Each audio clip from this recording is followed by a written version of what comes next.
नमस्कार, मेरा नाम है विवेक सिंह और एक सच्ची घटना में आपका स्वागत करता हूँ। तो आज की जो कहानी है वो कहानी है उत्तराखंड के देहरादून की। इसी देहरादून में एक जगह है चक्राना रोड। वहीं पे एक कॉलोनी है, आदर्श कॉलोनी। इसी कॉलोनी में रहने वाले एक परिवार की कहानी है। तारीख है 24 अक्टूबर साल 2014। ये दिवाली के जस्ट सुबह की कहानी है। होता क्या कि 9:30 बजे इस घर में नौकरानी आया करती थी। तो 9:30 बजे नौकरानी, इसका नाम था राजी, नौकरानी आती है, बेल बजाती है, अपने मालिक और मालकिन को आवाज देती है। लेकिन सामने से कोई रिस्पॉन्स नहीं आया था और ना ही कोई गेट खोल रहा था। कुछ देर तक बेल बजाती है, जब आवाज नहीं आता तो फिर बोलते चलो एक बार लास्ट ट्राई कर लेती हूँ। सामने से अंदर से आवाज आता है कि आज छोड़ दो और कल आना।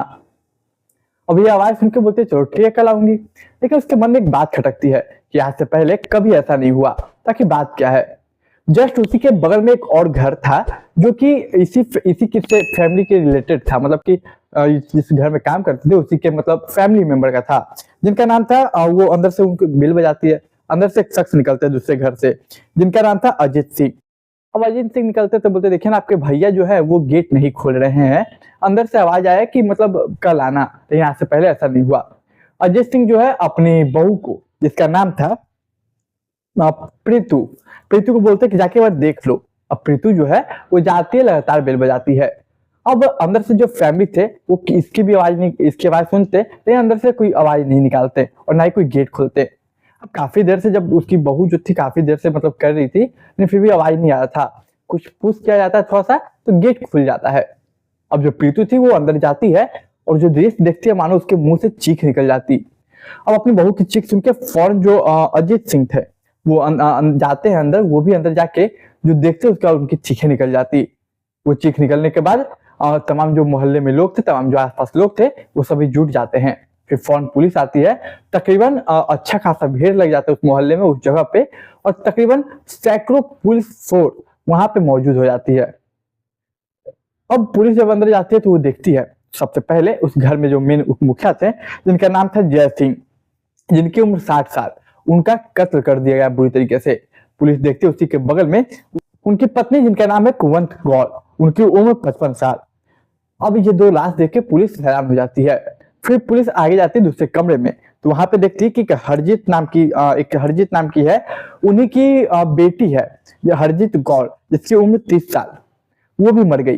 दरअसल हरजीत कौर, उसके पेट में एक लगभग 9 महीने का बच्चा भी था। अब वो मर गई, मतलब कि वो बच्चा भी मर गया। फिर पुलिस बगल में देखती है तो एक और उनकी 3 साल की बेटी थी, जय सिंह की 3 साल की बेटी, जिसका नाम था सुखमनी, वो भी मर जाती है। अब पुलिस ऐसा देख के बोलती है तो मौत का तांडव है। एक घर में 5 कत्ल। पहला 2 मुखिया जो थे, जय सिंह, उसकी पत्नी कुंवत कौर, और फिर उनकी एक बेटी और उसकी भी मतलब बच्चा पेट में जो था 4, और उनका एक और बेटी थी 3 साल की। 5 कत्ल एक घर में। अब पुलिस और कमरों की तलाशी लेती तो दिखता कि एक 6 साल का बच्चा, जिसका नाम है कमलजीत, वो भी थोड़ा घायल है लेकिन वो जिंदा है। वो कोने में जाके छुप के डर के बैठा हुआ है। अब पुलिस से देखती, तमाम लोग देखते। सबसे पहले उसे पानी पिलाया जाता, उसे बातों में फुसलाया जाता, अपने बात मतलब निकलाने की कोशिश की जाती कि आखिर यहाँ पे हुआ क्या है, ये 5 कत्ल किसने किए और कैसे हुआ है। वो बच्चा जो कि डरा हुआ था, सहमा हुआ था, उसके भी बॉडी पे जख्म के निशान थे। वो कुछ बोलने में असमर्थ नहीं होता है। लेकिन कुछ देर की पुलिस की मेहनत के बाद जब वो फुसला लेते हैं, उसे विश्वास दिला देते हैं कि हम आपके अपने हैं, हम बचाएंगे, और जो भी ये सब हुआ है हम उसे सजा दिलवाएंगे। फिर जाके वो 6 साल का बच्चा यानी कमलजीत जो कहानी सुनाता है, वो वाकई में हैरान करने वाला था। वो इशारा करता है एक दूसरे तरफ एक शख्स था, जिस शख्स का नाम था हरप्रीत, जिसकी उम्र थी 22 साल का लड़का।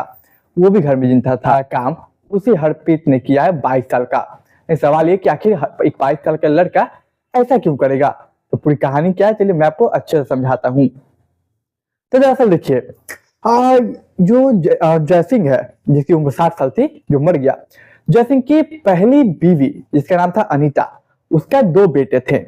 पहला का नाम था पार्थ और दूसरा का नाम था हरप्रीत। किसी अनबन की वजह से आपस में जो पत्नी है अनीता और जय सिंह, वो दोनों अलग हो जाते हैं। मामला कोर्ट में जाता है। इनके पास 2 बच्चे थे अपने, एक हरप्रीत और एक पारस। तो पारस जो था वो अनीता को मिल जाता है, यानी कि इसकी पहली पत्नी को, और जय सिंह को मिल जाता है हरप्रीत।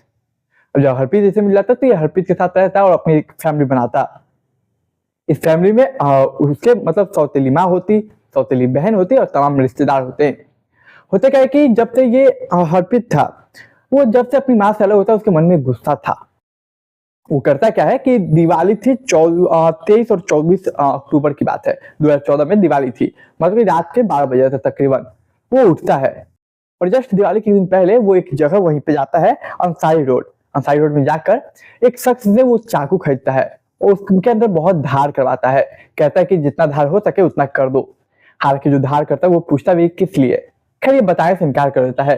फिर दिवाली की रात 12 बजे उठता है, सबसे पहले अपने पिता यानी कि जय सिंह के यहाँ जाता है, पिता के पास जाता है और जय सिंह यानी कि अपने पिता को लगभग लगातार चाकू से 29 वार करता है अपने पिता के ऊपर।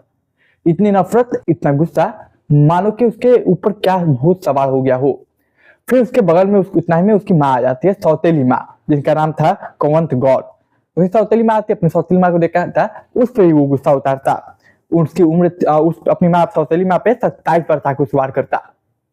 इसी बीच उसकी बहन कह सकते सौतेली बहन, वो सौतेली बहन के पेट में गर्भवती थी सौतेली बहन। दरअसल 9 महीने कंप्लीट हो चुके थे और 25 अक्टूबर को यानी कि 24 को ये कत्ल हुआ। 25 अक्टूबर को वो डॉक्टर पास जाके अपनी डिलीवरी करवाने वाली थी, क्योंकि दिवाली के अगले दिन का डेट मिला था, दिवाली के एक दिन बाद का। लेकिन अफसोस कि वो अपनी सौतेली बहन को भी नहीं छोड़ता है, अपनी सौतेली बहन को भी मार देता है बुरी तरीके से, जिसके पेट में 9 महीने का बच्चा था। यानी कि वो 4 कत्ल कर चुका था, अपने पिता का, अपने सौतेली माँ का, अपनी बहन का सौतेली, जिसकी उम्र 30 साल थी, उसके पेट में पल रहा है बच्चे का। इसके बाद इसी बीच वो देखता है घर में 2 और सदस्य, एक भांजा उसका, एक भांजी, अपने नहीं लेकिन थे। इसके बाद वो अपनी भांजी के पास जाता है, जिसकी उम्र 3 साल थी। उस भांजी अपनी भांजी को 11 बार चाकू से वार करता है। इसके बाद वो जाता है अपने भांजे के पास, भांजा जो कि कमलजीत, जो कि बच गया था, उसके पास जाता है। जब उस पर हमला करता तो वो बचने की कमलजीत कोशिश करता 6 साल का, तो उसका पहला जो चाकू था वो हाथ पे लगता, वो जख्मी होता लेकिन उतना जख्मी नहीं होता। इसके बाद वो दूसरा अटैक करता, दूसरा था पेट पे लगता है चाकू। लेकिन इसके बाद वो जो भांजा था कमलजीत जो था 6 साल का, वो कहता है आप तो मेरे मामा हो, आप मुझे कैसे मार सकते हो, हम आपके साथ इतना प्यार से बात करते हैं, आप हमें ख्याल रखते हैं। और ये बात जैसे ही वो सुनता है हरप्रीत कि उसने कहा कि मामा हो कैसे मार सकते हो, उसे दया आ जाती है। इसका वो फैसला लेता है कि शादी से ना मारूं, लेकिन इसे छोड़ भी नहीं सकता था, सवाल ये था। और वो क्या करता है, वहीं पे बैठ जाता है रात भर। वो उस अपने भांजा यानी कि जो कमलजीत था 6 साल का, उसके सामने बैठा रहता है चाकू लेकर। फिर सुबह नौकरानी आती है साइडों में, वो गेट खुलवाने की कोशिश करती, गेट नहीं खुलता। इसके बाद वो अपने मतलब उसी के परिवार में जो अजीत सिंह थे उन्हें बोलती, फिर उनकी बहू जाती वहां पे अंदर देखती, फिर पुलिस आती, फिर इस तरह से मामला खुलता। हालांकि वो चाहता तो ये जो इससे कत्ल किया ये हरप्रीत, वो चाहता तो भाग सकता था, लेकिन वो भागता नहीं, वहीं पर रुका रहता है। पुलिस वहां अरेस्ट करते हैं, मामला कोर्ट में जाता है। अगले 3 सालों तक वो पुलिस को और कोर्ट को ये गुमराह करता है करके कि मैं पागल हूँ, मैंने क्या किया मुझे खुद याद नहीं, मुझे नहीं पता मैंने क्यों किया और कैसे किया, मैं पागल हूँ, मेरी दिमागी स्थिति सही नहीं है। और कुछ ऐसे वो एक्टिविटियां करता, कुछ ऐसे बिहेव करता कि वो वाकई में पागल है। लेकिन इस सिलसिले में जो वहाँ की सरकार थी, वहाँ की गवर्नमेंट थी, मतलब जज जो थे, वो बोलते कि इसके चेक करवाया जाए मानसिक स्थिति। तो 2 बार एम्स हॉस्पिटल में दिल्ली का, सॉरी वहाँ का एम्स हॉस्पिटल में चेक करवाया जाता है। 2 बार जब एम्स हॉस्पिटल में चेक होता तो रिपोर्ट में क्लियर आता कि कोई मानसिक बीमारी नहीं है। हालांकि इसके बाद भी वो लगातार ऐसी एक्टिविटियां करता है जिससे लगता है कि वो बीमार है।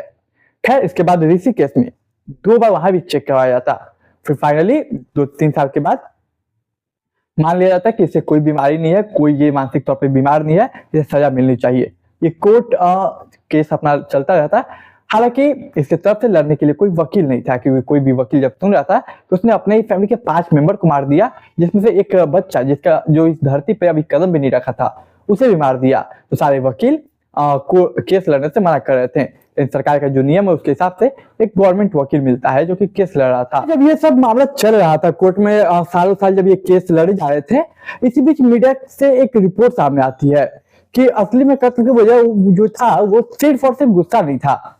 दरअसल इसकी जो बहन थी, सौतेली बहन, तो दरअसल उसका वो सौतेली बहन थी, वो जयसिंह की बेटी नहीं थी। अपनी सौतेली बहन जिसकी हरजीत नाम था, हरजीत गौर, जो कि 30 साल की थी, जिसके पेट में बच्चा था, वो उसके चाचा की बेटी थी। और चाचा की बेटी थी, लेकिन उसे गोद ले लिया था जयसिंह ने, और उसकी जो सौतेली माँ थी कुंवर गौर ने। जब इन्होंने गोद ले लिया तो एक वजह ये थी कि प्रॉपर्टी को लेकर, जब वो आता है माँ से बिछड़ जाता है तो उसको तो ऑलरेडी एक गुस्सा था, लेकिन जब वो देखता है कि उसकी सौतेली बहन को इतना प्यार दिया जा रहा है, मेरी सौतेली माँ प्यार दे रही है, मेरे पिता प्यार दे रहे हैं, तो ये बात उसे हजम नहीं होती है। वो देखता है कि अगर ऐसे ही ये लोग प्यार करते रहे तो मेरी जो सारी प्रॉपर्टी है जो मेरी होनी चाहिए, वो सारी की सारी प्रॉपर्टी कहीं ना कहीं मेरी सौतेली बहन को मिल जाएगी, वो सारी सौतेली बहन मेरी प्रॉपर्टी हड़प लेगी। ये बात बहुत बड़ा था जो कि उसके मन में चल रहा था काफी समय से और काफी दिनों से। और इसके बाद और फाइनली तारीख आती है 5 अक्टूबर साल 2021, जब कोर्ट उसे फांसी की सजा सुनाते, कहते हैं कि इसे फांसी पे तब तक लटकाया जाए जब तक इसके प्राण ना निकल जाए। इस सब के बीच सबसे बड़ा जो रोल प्ले हुआ वो रोल प्ले हुआ कमलजीत का, जो कि 6 साल का बच्चा था, जो कि अपनी इस घटनाओं को आंखों से देखा था। वो इकलौता बचा था, वो गवाही देता है, तमाम जो लोग थे, तमाम जो वकील थे, ये सब वो सब इस बच्चे का उपयोग करते हैं ताकि वो गवाही दे सके, और कोर्ट भी इस बात को एक्सेप्ट करती है और उसका भी एक बहुत बड़ा रोल प्ले हुआ इस केस को सुलझाने में और सजा दिलवाने में। तो देखिए इस कहानी पे आपकी क्या राय थी वो आप कमेंट में जरूर बताइए। ये कहानी सुनाने का उद्देश्य किसी की भावनाओं को, किसी के दिल को ठेस पहुंचाना नहीं, बल्कि समाज में जागरूकता फैलाना है। तो मैं ऐसी कहानी लाता था, तो चैनल को सब्सक्राइब कीजिए, समाज में जागरूकता फैलाइए, दोस्त रिश्तेदार के साथ शेयर कीजिए। मैं एक नई कहानी में मिलूंगा, तब तक के लिए मुझे इजाजत दीजिए।